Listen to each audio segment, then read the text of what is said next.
Youth ലീഗിന്റെ സംസ്ഥാന അധ്യക്ഷൻ സയ്യിദ് മുനവർ അലി ശിഹാബ് തങ്ങൾ നമുക്കൊപ്പം ഉണ്ട്, പാണക്കാട് കുടുംബാംഗം. ഒപ്പം പി കെ ഫിറോസും ഉണ്ട്.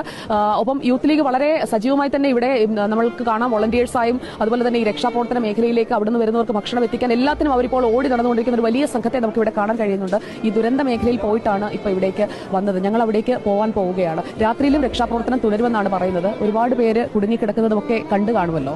തീർച്ചയായും വളരെ ദാരുണമായ ഒരു അവസ്ഥയാണ്. ഞങ്ങൾ ആ സംഭവ സ്ഥലത്തൊക്കെ സന്ദർശിച്ചു. ചൂരൻവഴിയും അതുപോലെ മുണ്ടക്കിലേക്കുള്ള ആ ഒരു വഴിയൊക്കെ ഞങ്ങൾ കണ്ടു. വളരെ മനസ്സിലയിപ്പിക്കുന്ന രീതിയിലുള്ള അവരുടെ കാഴ്ചകൾ.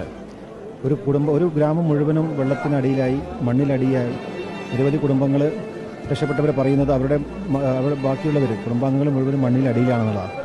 അപ്പോൾ ഇങ്ങനെയുള്ളൊരു സംഭവം കേരളത്തിലെ ചരിത്രത്തിൽ തന്നെ ഇത്രയധികം ആളുകൾ ദുരന്തത്തിൽ അകപ്പെട്ട സംഭവം ഈ അടുത്ത് നടന്നിട്ടില്ല എന്നുള്ളതാണ്. അപ്പോൾ ഇത് തീർച്ചയായും നമ്മളെ സംബന്ധിച്ചിടത്തോളം കേരളത്തിൽ എന്ത് ദുരന്തം ഉണ്ടാകുമ്പോഴും എല്ലാവരും